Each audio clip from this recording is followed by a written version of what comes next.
فراح قال لوالدته ايه، انا نجحت وطلعت من الاوائل، وهو ايه ما خدش اصلا الاعداديه. من هنا البذره اتحطت بتاعت الانا بقى والشهره والمجد وكده، واحد فاشل. السلام عليكم ورحمة الله وبركاته. منتظر كل اخواتي تدعي لي عشان طلع على المنصة دلوقتي. كان بيجري يلف على الزمالك ده في كل المباريات، حاضر المباريات. لما فشل خلاص في الكوره، فجاه يا باشا يظهر المستشار مصطفى كمال. مين يا عم المستشار مصطفى كمال ده؟ يخش يلعب معاهم بين الشوطين، يوم ايه لادع تليفون، نصب على 2 ستات، واحده 50,000 واحده 260,000، ياخد الفلوس من هنا يصرفه وينزل البلد يعمل قصه في البلد ويرجع بيها فين؟ شقه تعملها مليون جنيه دلوقتي، خلاها حرقه ب 150,000 جنيه وضرب عليه ال 150,000. الضحيه في الموضوع ده جاله طلب صداقه، المستشار مصطفى كمال القاضي بمجلس الدولة نصب على واحد، اتعمل له كمين اوب.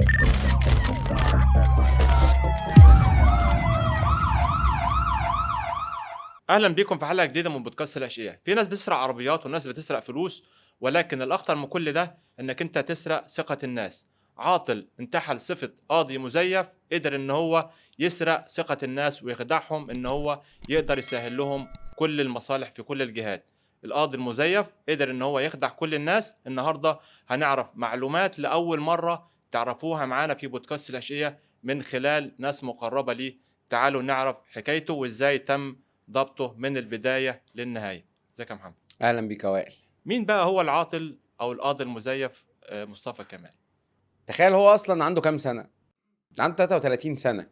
فالنهارده انت ازاي قاضي وقاضي في مجلس الدولة وبالسن الصغير ده، فاهم؟ وقدر ان هو ايه يكسب ثقة مين؟ زي ما انت قلت، الناس اللي هي البسيطة اللي حواليه. كلمنا بقى يا محمد عن نشيته. مين هو بقى مصطفى ده؟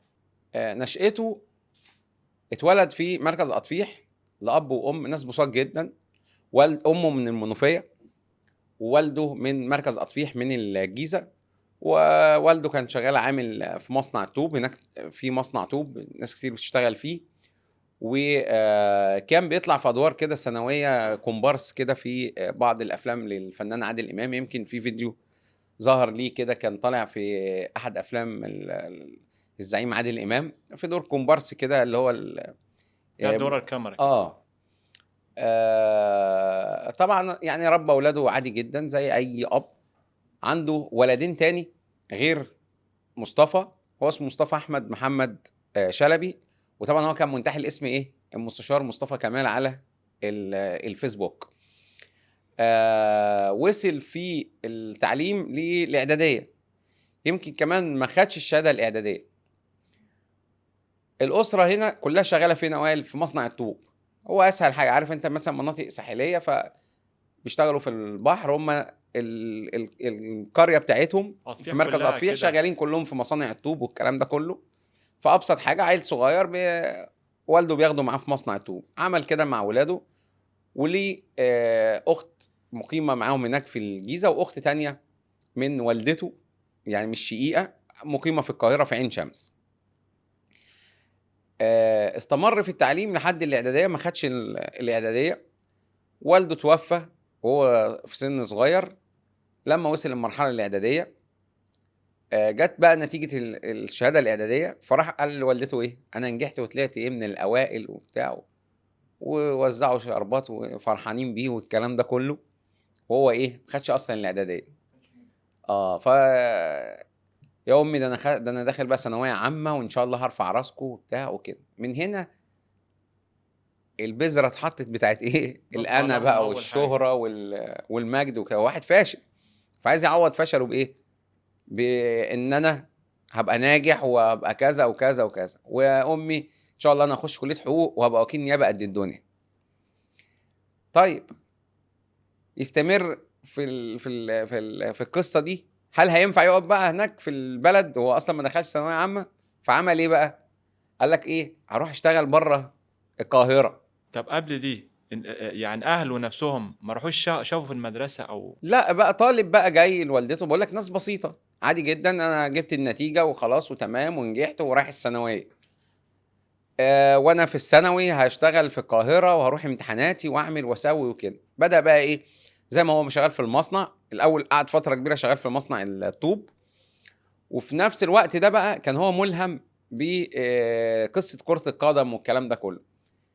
هو كان زملكاوي متعصب جدا جدا، وكان نفسه، هو زملكاوي بس كان نفسه بقى ايه زي ابو تريكه وكده. ويمكن ابو تريكه نفس الايه، من نفس يعني ابو تريكه كان من من الجيزه الجيزة برضه، وبرضه مصانع الطوب والكلام ده كله، وشقي وهو صغير. فالولد بقى حاطط في دماغه ايه القصه دي. فكان بيروح بقى موضوع الكوره ده كان واكل له دماغه وائل، ان انا هبقى اللي انا مش عارف اعمله فين في الدراسه. هو كده مش، ما فيش دراسه اصلا. هو هيرجع لوالدته دي يقول لها ايه انا نجحت ازاي ولا عملت ايه؟ مفيش. فعايز يشوف بديل. ايه البديل؟ هو كان بيلعب كوره كويس، فكان ملموم على مجموعه شباب في البلد عندهم بيلعبوا كوره. لما جه هنا بقى انتقل للقاهره، اخته ساكنه في القاهره، بدا يروح ويجي على مين؟ على اخته. وكان بيروح يلعب فين؟ في ملاعب كده ناحيه مدينه البعوث الاسلاميه، في دايره الويلي في العباسيه. كان بيروح يلعب مع الشباب هناك، ويمكن حصل كم موقف كده هناك هنجيلهم يعني. وهنا بقى كان حاجه حصلت بقى ايه عكس اللي ظهر في الفيديوهات. خد بالك في فيديو ظهر ليه وهو طالع في احدى القنوات بيتكلم، طالع في فيديو بيقول ايه؟ امي ربنا يبارك لها، وانا والمذيع عمال يدعي لها وربنا يخليها وبتاع، والله يرحمها، قصدي كانت اتوفت وربنا يرحمها، وانا امي دي كنت بشيلها فوق راسي وبر الوالدين وبتاع. يطلع ايه بقى؟ يطلع ان هو يروح البيت، يرجع من عند اخته، يروح لامه عايز فلوس. امه طبعا ست بسيطه، يا ابني مفيش فلوس. عايز هو فلوس بقى للجو اللي هو عايش فيه ده. مفيش فلوس. يعمل ايه؟ يتخانق مع عمه ويضرب امه، يضرب امه ويتخانق مع اخواته وياخد بعضه ويمشي. كل فتره ينزل عايز فلوس، مفيش فلوس، يتخانق مع عمه ويمشي، لحد ما يحصل ان والدته ايه؟ تتوفى. يبقى هنا والده توفى، والدته ايه؟ توفت. بحسب كلام اخته اسمها ام ادم اللي هي مقيمه معاه هناك في الجيزه، قالت ايه؟ قالت انه بعد الفتره دي اوائل، اول ما والدته توفت بقى عنده حته ايه مش مظبوطه فيه، يعني مضطرب نفسيا. مش بنقول بقى مجنون عشان الناس ما تقولش ايه ده انتوا عايزين بقى يطلعوه مش عارف مريض ولا بتاع. لا هو سليم 100 200%. ده يعني ان انتوا هتسمعوه هيثبت لكم انه ده شخص ذكي وسليم 200% مش 100% على اللي عمله يعني. فبقى هو بقى مضطرب نفسيا وعنده عقده بسبب ايه؟ من بعد موضوع والدته، كان طبعا علاقته بوالدته مش كويسه، فايه لما ماتت حصل له المشكله دي. انتقل وراح قعد فين؟ في عين شمس. لما قعد في عين شمس هنا بقى دي فتره ايه بقى وائل؟ اعتبرها فتره الثانويه وفتره ايه؟ الجامعه. يعني الكام سنه اللي هم ايه اللي يعتبر دخل فيهم ثانويه وجامعه. طبعا هو ما دخلش اي حاجه، فاهمني؟ بس هو عشان يثبت للناس اهل البلد هو فين مصطفى، يقول لك ده ايه؟ ده بيدرس. بيتعلم وبتاع بيدرس. يعمل ايه؟ كل اجازه صيف يروح يرجع البلد، ده انا خدت كذا ربنا كرمني، يقول لاخواته عادي ربنا كرمني وعديت والحمد لله وتمام، دخلت حقوق، ومن حقوق ده انا بقدم على النيابه. فجاه يتحول بقى هنا في الفتره دي كلها شغال هو ايه من القاهره للبلد. كان لسه ما بدأش في مواضيع النصب. اول مواضيع النصب دي جات له امتى؟ لما فشل خلاص في الكوره خالص، مفيش بقى انديه ولا الكلام ده. كان بيجري يلف على الزمالك ده في كل الايه المطوشه، في كل المباريات، حاضر المباريات، ويتصور وينزل الزمالك وبتاع على النت على صفحته الشخصيه. فجاه يا باشا يظهر مصطفى احمد محمد ده باسم ايه؟ المستشار مصطفى كمال. فجاه المستشار مصطفى كمال. مين يا عم المستشار مصطفى كمال ده؟ اخواته نفسهم ايه ده اخونا بقى مستشار؟ طب ازاي؟ فاهم؟ انا قبلت في حقوق، قبلت في الايه كان في حقوق بقى، وقال لهم انا كنت في حقوق وخدت اعلى الدرجات وبتاع، وضارب شهادات بقى وبتاع، وفعلا كان ضارب شهادات يعني. ويوم راجع البلد، خد بالك بقى هنا رجع المستشار بقى. هو طبعا ضرب الكرنيهين الجمال. قاضي بمجلس الدوله، قاضي بمجلس الدوله. طبعا القاضي بمجلس الدوله ده في الوقت ده تتكلم بقى سنه كام؟ 2019. يعني من اول الهبد اللي هو عمله 2019 لما بتتكلم عنده 33 سنه شيل منهم 7 سنين، تكلم واحد عنده 26 سنه طالع للناس يقول لهم ايه؟ انا المستشار. المستشار بمجلس الدوله، 26 سنه. هنا عشان يسبق القصه دي ابتدى بقى سكه ايه يا عم وائل؟ كان بيلعب كوره فين؟ زي ما قلت لك في العباسيه، في مدينه البؤوس، في ملاعب كده الملاعب اللي هي عندنا في الخماسيه دي. الخماسيه. كان يروح يلعب هناك، وطلبه بتيجي من المحافظات وبتاع، طلبه المدن الجامعيه، يخش يلعب معاهم بين الشوطين، يوم ايه؟ لدع تليفون، بيسرق تليفونات. يسرق تليفون، مم. يختفي. ابتدى ايه من القصه دي؟ قصه سرقه التليفونات دي يعملها مع مين بقى؟ مع الاقرب الاقربين. يمكن بس في ناس كده يعني قرايبه قوي، هم يعني اتحفظوا شويه في ايه؟ ان هم يعلنوا عن شخصياتهم. سرقهم، دخل بيتهم وسرقهم. دخل بيوتهم ازاي بقى؟ بالمستشار فلان. ما انت بقى اما تلاقي مثلا ايه ابن عمي بقى المستشار فلان، ده قاضي، يا مرحب بابن عمي. يجي ابن عمه ده يوم ايه؟ لطش له تليفون. الله لطش له تليفون. طبعا آه لو هو شافه مش عايز يصدق. عارف انت اللي هو ايه؟ يعني مش عارف ان انت اللي سرقت، بس مش عايز اصدق. مش هتقتنع صح. ليه؟ لان هو مثلا حاطط في دماغه ايه؟ انا مش هينفع اقول له ده، ممكن فاهم إيه؟ انا عايزه اصلا في موضوع تاني وممكن احتاجه وبتاع، فانا ما اخسرهوش، مش مهم التليفون. عمل القصه دي، ابتدى بقى يعمل ايه؟ يجيب البدلتين، فيسبوك المستشار مصطفى كمال، يأجر عربيه مرسيدس يحط عليها بادجات، يجيب 2 3 مأجرهم حراسات، وجاب واحد معاه الادوات بقى والمساعدين بتوعه، عده النصب، العربيه، البادجات، الكارنيهات والجردات. والجردات، وعامل لي بادج هنا كده ايه بتاع. طبعا هو هيئته بعيد تاني، يعني القصه دي هيئته اوائل، ده مش هيئه قاضي نهائي نهائي. وبعدين بقى ينزل البلد. لما رجع البلد يقابل اخوات المستشار. هو ما ناس بقى بسيطه، هو دخل على مين؟ على الناس البسيطه، المستشار في مجلس الدوله وبتاع. وابتدى بقى من هنا يعمل ايه؟ يختلط تاني بناس في البلد، عارف ان الناس دي ضعيفه. ما هو مش هيروح لواحد فاهم بالبلد كده يقول لك واحد فهمان هيقفش. طب انت فين؟ في انهي حته؟ طب هاجي لك بكره المكتب. هو يروح لايه؟ للناس اللي هي البسيطه. طب انت محتاج ايه؟ اي خدمه اعملها لك. يبتدي معاهم بايه؟ بالخدمات، بدون اي مقابل ولا اي حاجه، ابن بلدهم وبقى مستشار ويقدر يخدمهم والكلام ده كله. يحصل ايه بقى؟ المقربين بقى، واحد صاحبه من زمان ايه بتاع مش عارف ايه ده كذا، مره مع التانيه يتصل بيه، بقول لك ايه الفيزا بتاعتي وقفت، حول لي 10000 جنيه بس كده. يقوم هو قال محول له، ما ده راجل قاضي وبتاع، واحنا اصحاب وبتاع، وما صدق بقى اللي هو صاحبه قاضي. يقوم محول له. اشتغل على القصه دي فتره بقى هناك في البلد، وفتره فين؟ وفتره في عين شمس. يوم يحصل له ايه؟ مره مع التانيه يوم واحد يوم عامل له كمين. طبعا عرف ان هو نصاب، نصب على واحد من اهل القريه، اتعمل له كمين، اتحبس ايه في القضيه دي. طبعا بقى ايه محاضر النصب؟ يعني ايه؟ كل اللي بيعمل له محضر، ما فيش بقى شهود وما فيش اثباتات وبتاع. المهم ايه؟ خد 6 شهور، اتحبس 6 شهور كاملين.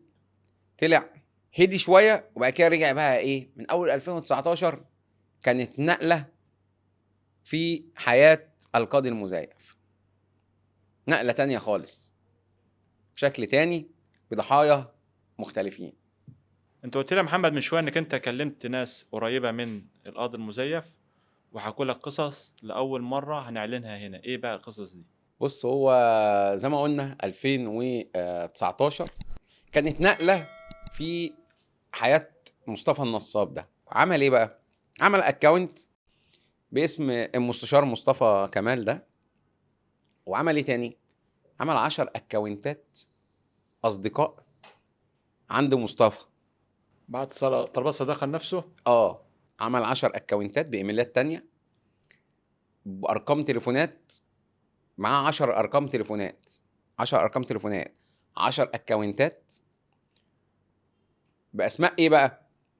المقدم فلان الفلاني، فاهم؟ المقدم وائل موسى، اللواء محمد الكريتي، العميد فلان الفلاني، خلاص، فلان الفلاني المدير بالبنك الاهلي، مش عارف بايه. الاشخاص دي الضحيه اللي احنا بنحكي عليه هو اللي كشف ده بقى. يعني هو اللي كشف ان ايه، ان كل الاصدقاء اللي موجوده دي كلها فيك. ده هو واحد وبيحرك ايه الليله دي. الضحيه في الموضوع ده اسمه استاذ اشرف. يعني بنتحفظ بس ايه بقيت يعني معلومات عنه. عنده حاجه و50 سنه وشغال في فندق، راجل محترم جدا ومن الجيزه. قاعد يا باشا عادي، جاله طلب صداقه. مين طلب الصداقه ده؟ المستشار مصطفى كمال، القاضي بمجلس الدوله. فعمل ايه؟ دخل عليه قاضي، قبل الطلب، خلاص. هو عامل اكونت مقفول. لما فتحه لقى ايه؟ الاصدقاء اللي موجوده عند مصطفى اللي انا قلت لك عليهم بقى، المقدم والعميد والبتاع واللواء ده راجل جامد قوي ده. بالاضافه دول، وطبعا معاه اصدقاء تانيين اللي هم زي الضحيه، بيبعت لده ويبعت لده ويبعت لده. بس بيبعت لمين بقى؟ ما يقدرش يبعت لوائل موسى، صحفي وبتاع ومش عارف ايه، ولاقيه مغامر وبيفحر وبيعمل قصص. مش هيبعت لك طلب، هيخش على الاكونت بتاعك ايه، يقول لك ايه ده؟ لا لا لا إيه؟ انا عايز الناس ايه اللي هي الهاديه والبسيطه، اللي هتخش عليها فكره ايه، ان انا قاضي في الحته الفلانيه. رمى الطعم الاشرف، واشرف ابتلعه وبقى صاحبه. خلاص نتقابل بقى، مكالمه من هنا، كلمه من هنا، ابعت لك، يمسوا على بعض، الله ينور معانا المستشار. يوم هو عامل ايه؟ تم انتدابه لمحكمه الاسكندريه. الف مبروك يا معالي الباشا. يروح يقابل اشرف. جه قابل اشرف لابس. اشرف بقى نفسه بيقول لي ايه؟ بيقول لي انا جيت، انا اعرف مستشارين واعرف قضاه واتعاملت مع ناس يعني بحكم شغلي والكلام ده كله، وعندي في قرايبي وعيلتي وشفت الضباط وشفت وكلاء النيابه. قال لي ما دخلش دماغي خالص يعني. وبعدين عنده يعني حته كده في الكلام والشكل وبتاع، يعني في اشتراطات القبول بالنيابه العامه لا يقبل. فبيقول لي فوجئت بيه قدامي. قعدت معاه، طب هنروح فين وبتاع. كانت الساعه 12 بالليل. قال لي خدته كافيه كده مشهور في فندق في الجيزه في منيل شيحه، وكان معاه واحد صاحبي، وهو جه هو ايه وجوز اخته. فبيقول لي لقيته جاي هو ايه المستشار ده. انا فاكر بقى قلت هتخش عليها عربيه مرسيدس وبتاع. قال لي لقيت عربيه 28 جايه مهكعه. الفيت. ايه ده؟ عربيه 128؟ مين ده؟ قال لك ده المستشار. بيكلمه قال له انا داخل عليك بالعربيه اهو. فهو بيقول لي ايه؟ العربيه عدت من قدامي وانا ايه مستني العربيه مش في التانية تدخل. دماغي بقى، هو ده عدي يا عم مثلا في دماغه بقى كده.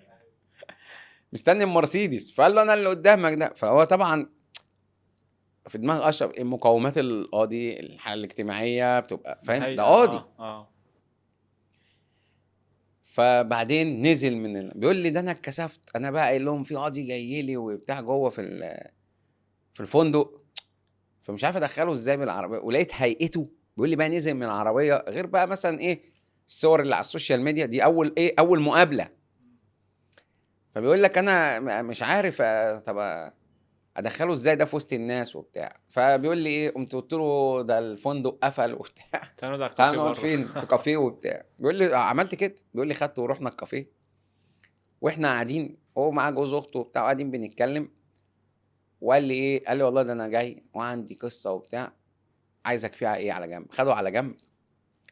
قال له والله ده انا معايا جوز اختي، واختي بتعمل عمليه والقصه والحكايه، ومحتاج 6000 جنيه دلوقتي. فالراجل بيقول لك بقى ايه قاضي وبتاع، بيقول لك انا مش داخل دماغي، بس ايه عنده عارف شهاده الشك كده. الشك. بس في نفس الوقت ايه هو ساحر له بقى. عارف انت خلاص هو ساحر له برضه. ما النصاب انت فاهم بقى ايه عامل لك الايه النصبه. وعامل له هاله. بس هو يعني هو بيقول لك انا مكتشف ان هو انا حاسس هو مش مظبوط فاهم.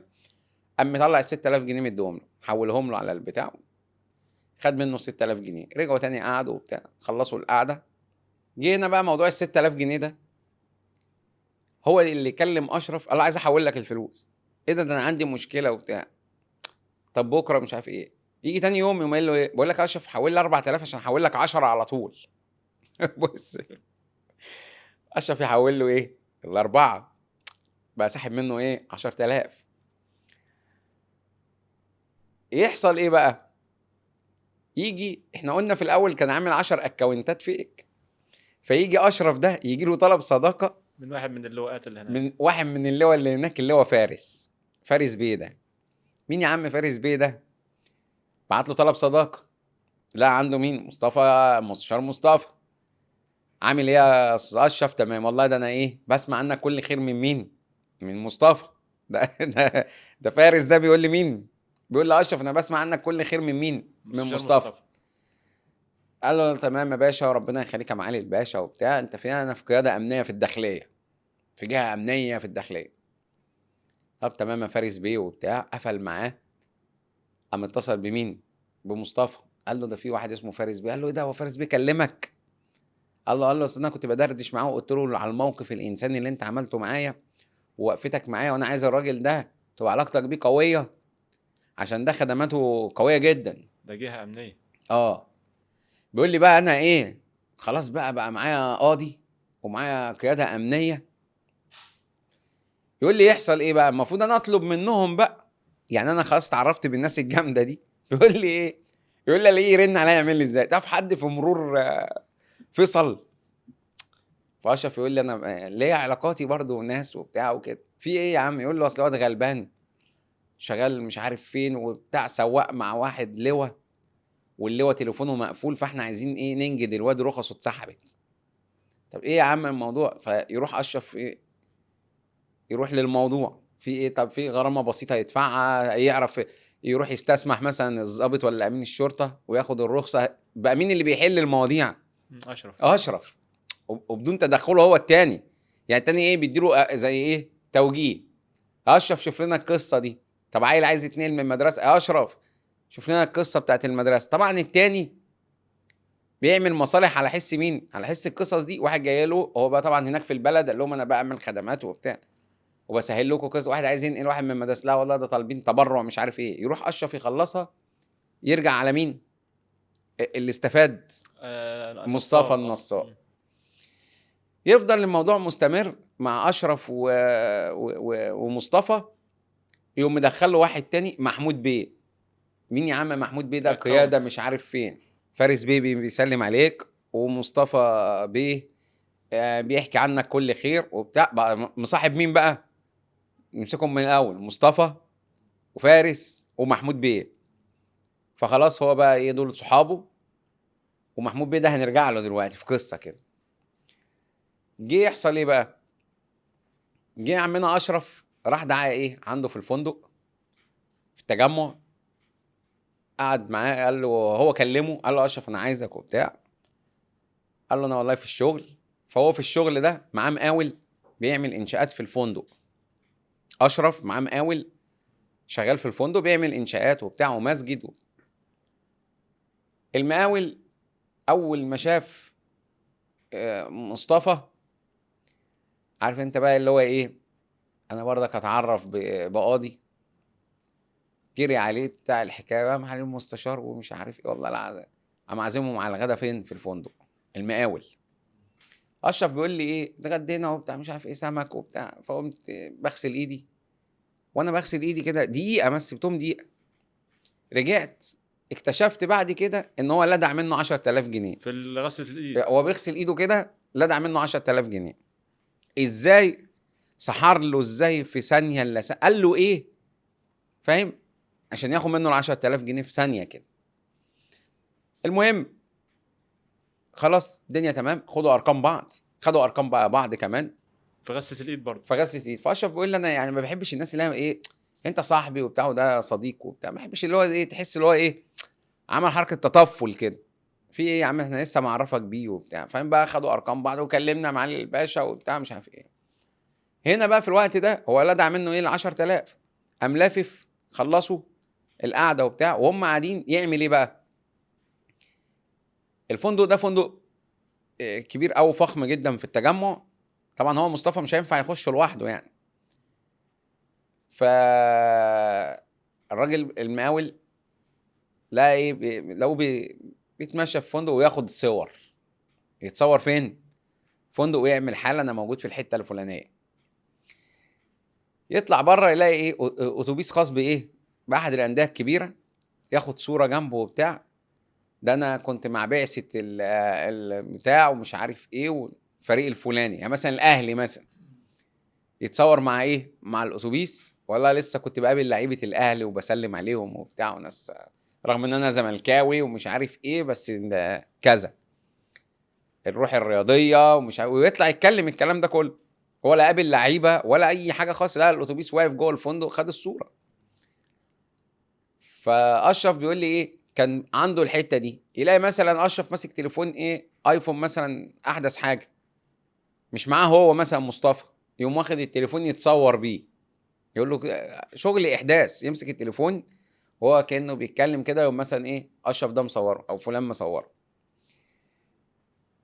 يستمر الموضوع ده، قعدوا مع بعض ايه بالظبط اسبوعين. العلاقه بقى الجداد بقى مين؟ اشرف مع الراجل المقاول، تمام، مع واحد تالت بقى صاحبهم، الاربعه دول ايه مع بعض.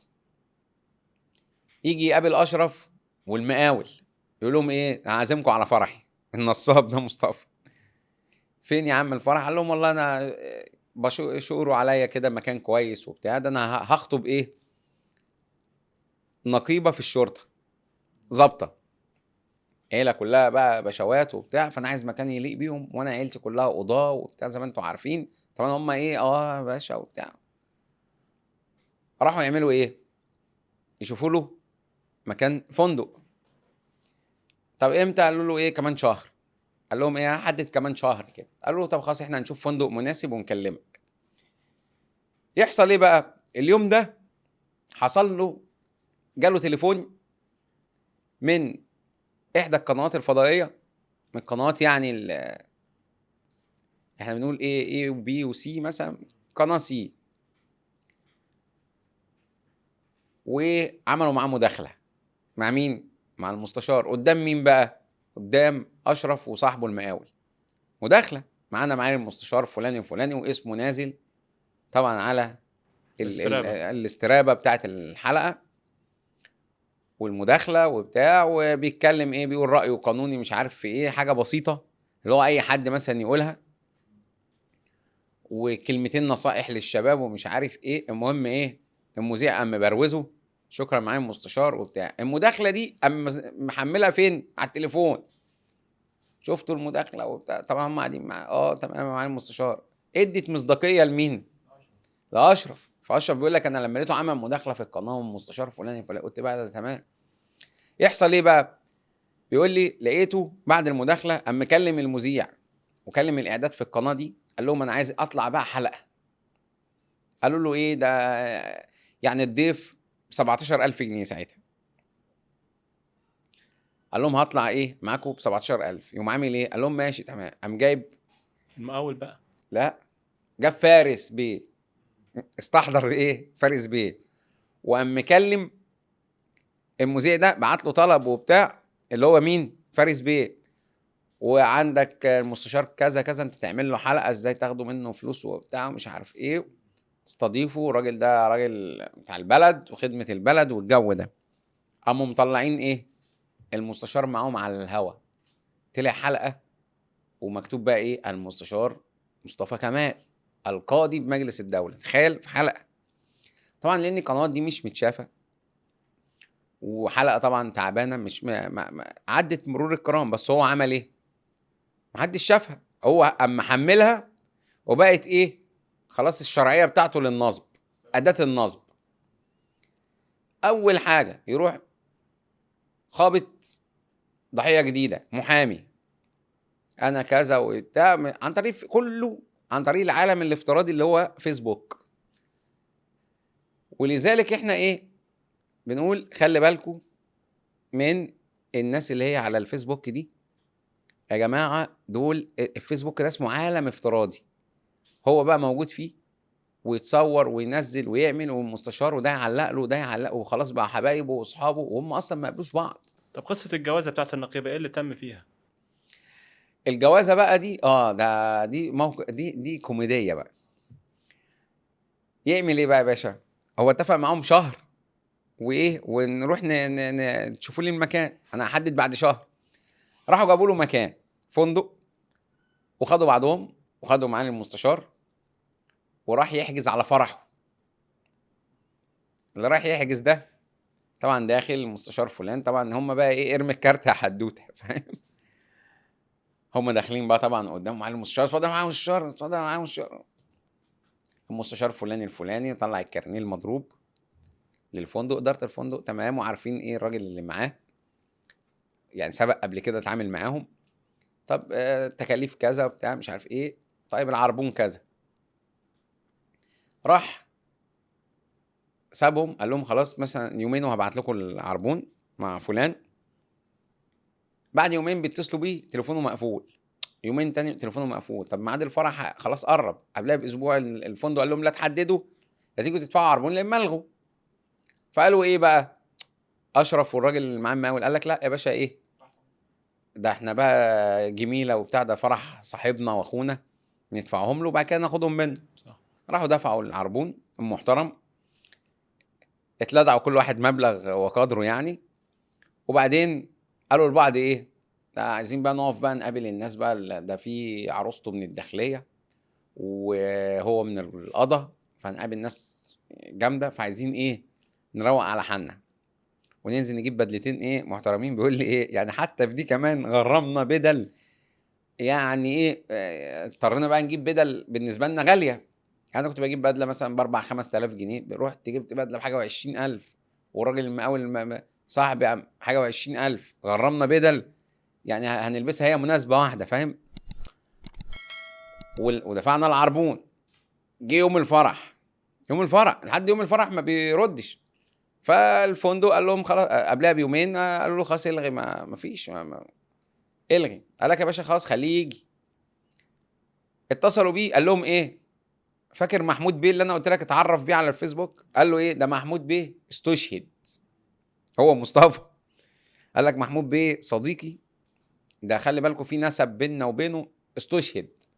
فانا اجلت، كان في مأمورية وتوفى كده بتاع، فانا اجلت الفرح عشان خاطر ايه، محمود بيه. طب تمام، طب يا عم تعالى، ده في عربون دفعناه، طب ازاي تدفعوا العربون ده، اجي معاكم. راح معاهم طبعا، قعد برضو مصطفى بيه وبتاع، قعدوا عملوا الاجراءات. طب اخصم ده ما تخصمش ده، طب في قيمه مش عارفه ايه بتاع، غرامه على البتاع، طب خف الغرامه شويه، خلص بكل قلاط. قال له ايه، حول لي باقي المبلغ الفلوس، يلا على رقم يعني. باقي الفلوس بعد الخصم. اللي هو اصلا ما دفعهاش، وهم قاعدين ايه، طبعا هم قاعدين بقى قدام المدير والبتاع ومش عارف ايه، فهيقولوا له ايه ادينا فلوسنا، لا. فقام باعت على مين، على الرقم بتاع مين، بتاع مصطفى. خد التحويل وبتاع، قام خارج، ده انا معايا ميعاد مع فارس بيه وبتاع، يلا بينا هنطلع على ايه، على الفيلا عنده في التجمع مش عارف ايه. وهم ماشيين، طب هعدي في الحته الفلانيه، جالي تليفون هطلع على المكان الفلاني، شوشر عليهم، المهم خلع منهم. اشرف والناس اللي معاه دي، من اول 6000 جنيه وائل، 6 في 5 في 10 في 15 في فلوس الفرح في البدلتين، عارف انت اللي هو ايه، يعني استنفذهم سنين. قعد 3 سنين في القصه دي، لحد ما بنروح بقى لمرحله تانية، مرحله ايه، اكتشاف بقى الواقعه بتاعته بقى، اللي هو النصاب بقى، اللي هي بتاعت المحكمه. اللي هي بتاعت المحكمه بقى. ايه بقى موضوع؟ في الفتره اللي فاتت كان زي ما قلت لك، كان بيحب يروح يلعب كوره في ملاعب في العباسيه. قلت لك كان ايديه ايه طويله مع قرايبه وكده، ويسرق من اللعيبه والكلام ده. وهو بيلعب في العباسيه، الشباب ايه رصدوه وعرفوا مكانه فين، في عين شمس. فاضطر يسيب شقه عين شمس ويروح فين، على طوره. راح قعد فين، في منطقه طوره، قعد فتره في طوره في القاهره. وبعد ما الدنيا هديت من ناحيه عين شمس، اتصل بمين، طبعا هو لو رجع البلد لازم يرجع البلد بالشكل بتاعه، فهو في الوقت ده الامور الماديه بتاعته مش افضل شيء. رجع على فين، على عين شمس. في اثناء تواجده في عين شمس عمل له كام بلاغ، نصب على 2 ستات، قال لهم هجيب لكم مش عارف شقق اسكان اجتماعي ومش عارفه ايه، واحده 50,000 واحده 260,000. دول الاربع قصص اللي هم ايه حصلوا في دايره عين شمس. القصه الاساسيه بقى اللي هي سبب سقوطه بتتلخص في ايه؟ جه هو كان قاعد في فتره زي ما قلت لك فين، في طوره، عايز يرجع تاني عين شمس. هو كان عمل كذا بلاغ في عين شمس واختفى بقى خلاص، فراح نزل البلد، عمل كام قصه عندهم في البلد، ياخد الفلوس من هنا عوائل. يعني خد 50,000 يروح يقعد في فندق وبتاع مش عارف ايه يصرفه وعلى المنظره، وينزل البلد يعمل قصه في البلد ويرجع بيها فين؟ على مثلا عين شمس. يعني ياخد من هنا يودي هنا، وياخد من هنا يعمل مظاهر في الناحيه التانيه. يحصل ايه بقى؟ يروح يتصل بمحمود. محمود ده اللي هو كان قاعد معاه في الشقه، محمود خميس. اتصل بمحمود، محمود ده بلدياته من اطفيح. يا معالي المستشار معاك وبتاع، قال له والله انا جالي انتداب القاهره وجاي محكمه شمال في العباسيه، ومحتاج ايه الفتره دي اقعد في مكان قريب من العباسيه. قال له طب خلاص ادور لك على شقه. طب اقول لك ايه، هو انت مش لوحدك؟ قال له اه. قال له طب خلاص وانا قاعد مقيم لوحدي، تعال اقعد ايه معايا. راح قعد مع محمود في شقته في عين شمس، ومحمود طبعا عرفه بالناس والسكان معالي المستشار والقصه والحكايه. ابتدى يعمل ممارسات على ايه، على الناس اللي حوالين محمود. يقابل محامي بدون ذكر اسماء 35,000 جنيه. ايه ال 35,000؟ قال له هشغلك فين؟ في مجلس الدوله. المحامي اصلا عنده 50 سنه، يعني مشكله. محامي عنده بتاع 50، طب انت هتشغله ازاي؟ عنده مثلا 48 سنه، هتشغله ازاي؟ قال له ايه، انا في وظايف كذا وبتاع، وانا بعلاقاتي والدنيا وبتاع، واحطك مش عارف ايه وبعقد كذا، وبعد كده تعين. سحب منه 35,000. فهنا 35 في 50 في 260. طيب يتلم على مين؟ على جوز اخته في عين شمس. لف حواليه، عنده شقه، الراجل يعني شغال في المعمار، عنده شقه وعنده ابنه وبتاع مش عارف ايه، كان هيسيبها لابنه. فين الشقه دي؟ في العبور. خلى الراجل اوائل حرق الشقه ب 150,000 جنيه. شقه تعمل لها مليون جنيه دلوقتي، خلاها حرقها ايه ب 150,000 جنيه، وضرب عليه الايه 150,000. جوز اخته، وخد بالك كان قاعد عندهم سنه ونص وهو مطارد، بيروح يبات عند اخته على الكنبه، القاضي ده. وبرضه مصدقينه، حاجه غريبه جدا. كان يروح يبات عند اخته، ما عندوش مأوى ولا شقه ولا حاجه، مطارد بقى من الجيزه ومطارد من هنا ومطارد من هنا. يروح يقعد عند مين؟ عند محمود خميس ده زي ما قلت لك، ويعمل يرتكب كل المواضيع دي. محمود بقى ما خدش باله من اللي بيحصل، كل الكلام ده بيحصل من ورا ظهره، لحد اما يبتدي بقى يطلب من محمود، شوف لي 10,000 15,000، انا اخر الشهر بقبض 80,000، سيب لك الفيزا قاعدين مع بعض في الشقه. محمود هات لي 10,000 جنيه. يعني بيقول لك كان بيطلب يعني كانه ايه، هات 100 جنيه. عارف انت مثلا ايه، بتحاسب واحد اوائل، هات 100 جنيه نحاسب الراجل. محمود هات 10,000 نازل كذا، يديله 10,000. مش عارف مين. محمود ده دخل ايه، هو كمان 35,000. فخلاص انا، طب انت كده بقى انت مش عايز تديني فلوسي شهر في التاني؟ مفيش. يحصل ايه بقى، محمود ده يروح يعمل ايه، يروح يبلغ عليه. بس قبل ما يبلغ عليه عمل ايه، عمل فيديو اللي احنا شفناه. ايه الفيديو ده يا باشا؟ قال لك الراجل ده نصب عليا 1 2 3، وادي صفحته. هنا بقى كانت نقطة البداية بقى. طب حد هيقول لك ايه، طب هم ازاي ما اكتشفوش هو بينزل الفيديوهات دي على صفحته؟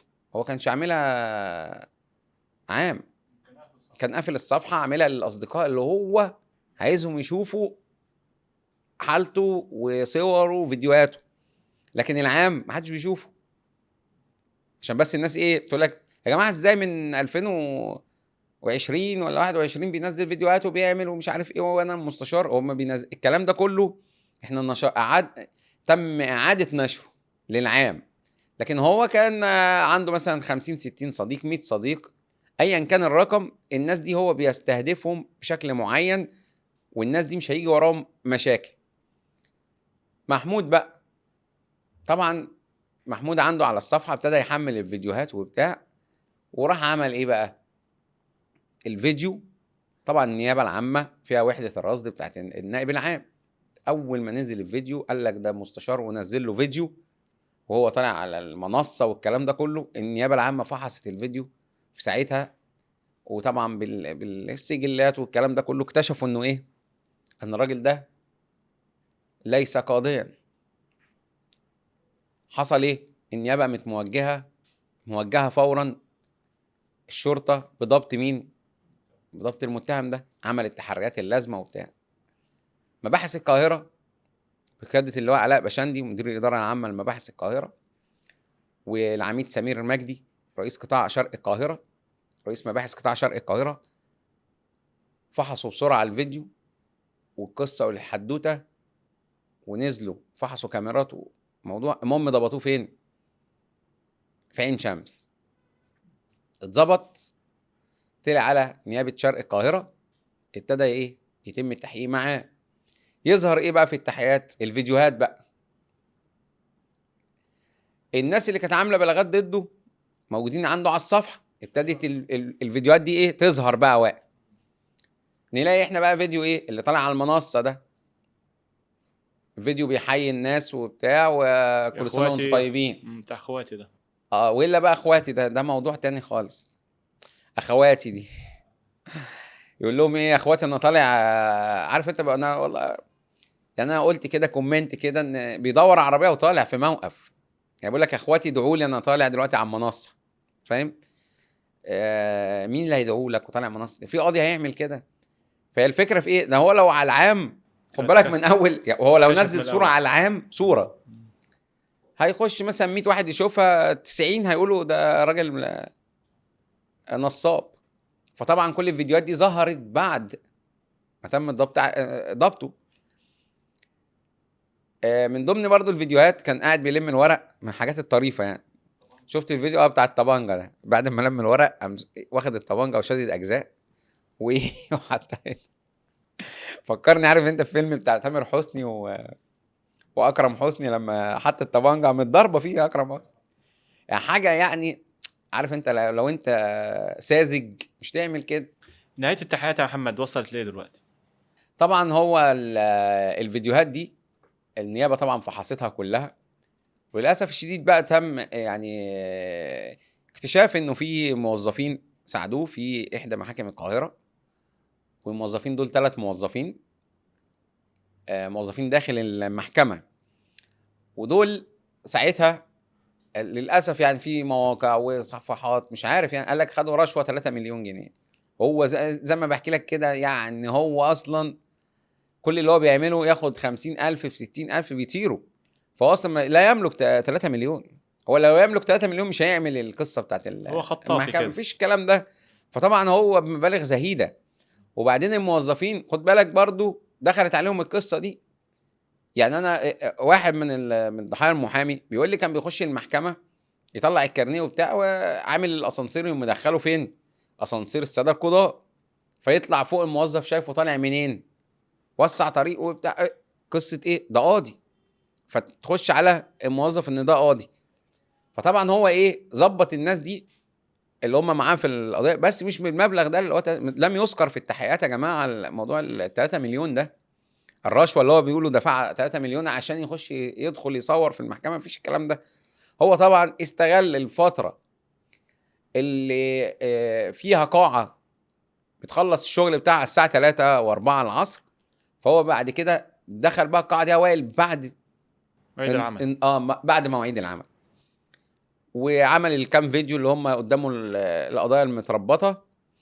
وبرده في نقطه تاني، هو لم يتدخل في مفيش حاجه اسمها تدخل في احكام قضاء. هو جايب ورقه يا جماعه محطوط زي كده ومربوط. هو بيمثل عشان في ناس برضو بتقول لك ايه ده دخل المحكمه وازاي وبتاع، وده كان بيتدخل في الاحكام وكان بيظبط. لا مفيش الكلام ده خالص. هي الاتهامات التصوير وخلاص، والتحقيقات ثبتت ان كل القصه تمثيليه. بيمثل جوه المحكمه، بيمثل. هو دخل كانه ايه؟ دي اتفضلوا يا فندم. هو مفيش حد اصلا بيقعد، يعني هو بيكلم الهوا، الكاميرا جايباه كده وشغل جنان بقى. انت بتضحك على ايه؟ ما عمال يقول له ايه؟ اتفضلوا كل سنه وانتم طيبين وبتاع ورمضان كريم. مين بقى هم مفيش حد، هو واحد واخده كادر كده بيصوره. فالتحقيقات طبعا زي ما قلنا كشفت برضه في واحد اللي كان معاه وائل في بيمثل معاه، اللي كان بيمثل معاه برضه اتقبض عليه. الاثنين بقى اتقبض عليهم وثلاثه موظفين. يبقى هنا القضيه فيها 5 متهمين. طبعا هو النيابه العامه وجهت لهم 3 اتهامات: انتحال الصفه، وتداخل في وظيفه عموميه، وعندك ارتداء زي رسمي وتزوير علامات رسميه اللي هو الوشاح. طبعا هو كان لابس الوشاح اللي هو القضائي. واخر حاجه طبعا النصب والاحتيال. هو تم فعليا بنتكلم في 4 محاضر فعلي في اسم عين شمس. طبعا غير ال4 محاضر في ناس كتير اتنصب عليها وما حررتش محاضر. يعني خد بالك جوز اخته والناس دي طبعا عشان دي مواضيع اسريه ومش عارف ايه والكلام ده ما قدمش محضر. لكن المحامي الخاص بمحمود خميس اللي هو اساس الواقعه لما طلع يتكلم قال لك في 25 واحد منصوب عليهم. احنا اكتشفنا 25 واحد دول فين؟ في عين شمس. ولكن برضه اوائل هرجع واقول لك كلها مبالغ ايه؟ يعني مش مبالغ اللي هي كبيره زي ما قلنا. ما فيش الجو اللي هو بتاع ال 3 مليون ولا الكلام ده. يعني ما توصلش لده. لانه حتى في محامي اسمه اسلام دخل له وعمل له فيديو وقعد يعيط فيه. قال له اختي عيانه وبعد كده اختي ماتت ومحتاج فلوس وبتاع، محتاج 10000 جنيه. اسلام ده بقى ايه؟ ذكي جدا. ده بقى ايه يعني؟ من الحالات اللي هي ايه مش هيخش عليها الموضوع بتاعه. اسلام قال له ابعت لي صوره الكارنيه، ابعت لي كذا، ابعت لي كذا. اسلام فنطه كده قال لك ده نصاب. ده بقى فلت. اسلام ده فلت من القصه. بس بنتكلم احنا دلوقتي اللي هم 5 متهمين. طبعا النيابه حبستهم 4 ايام وتم احالتهم، النائب العام احالهم للمحاكمه الجنائيه العاجله. يمكن محمد دايما اي حد بيبدا حياته بالنصب بتكون نهايته خلف القضبان. والله يا وائل بص انا كمان عايز اقول رساله. يمكن احنا في بودكاست الاشقياء معودين متابعينا ان حكينا القصه وحكينا تفاصيل كتيره فيها بتتلخص في ايه؟ بلاش تنساقوا ورا اي حد يدخلكوا في سكه مش مظبوطه. انت دلوقتي عايزه في ايه المستشار ده؟ معلش يعني انت علاقتك بيه ايه؟ اللي انت عايز تخلص مصلحه مش مظبوطه فتروح تجري ورا واحد منتحل صفه. النهارده احنا قدام الناس النصابه دي احنا اللي نعالج من نفسنا. ما نديهمش الفرصه. ما نديش فرصه لمين؟ للنصابين اللي هم موجودين على السوشيال ميديا. ومش اي حد يا جماعه تتعامل معاه. انت اللي بتديله ايه؟ الفرصه ان هو ينصب عليك. فنصيحتنا لا تنساقوا ورا الناس اللي هي ملهاش اي وجود دي غير على السوشيال ميديا. ما تصدقش حد يقول لك انا ظابط، انا كذا، انا اعرف فلان وكذا وكذا. يمكن انا بقول نصيحه كمان. احنا في موسم التقديم في الكليات والكلام ده، كليات الشرطه وكليات العسكريه وهكذا. مش عايزين حد يبقى ضحيه لناس نصابين. مفيش حد. انت روح قدم وانت ونصيبك وفرصتك. كل واحد بياخد نصيبه وفرصته.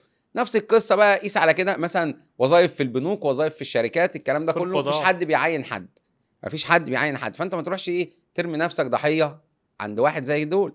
يمكن دايما محمد بنقول ان دايما وراء كل نصاب طماع، وفي النهايه احنا بنقول لحضراتكم ان السلطه الحقيقيه مش بدله بتتلبس او كلام بيتقال. دايما بنقول لحضراتكم ان اي حكايه بتبتدي بكذب وخداع بتكون نهايتها الحبس، وده اللي حصل مع القاضي المزيف. ودي كانت تفاصيل حلقه النهارده. نلقاكم في حلقه جديده. السلام عليكم.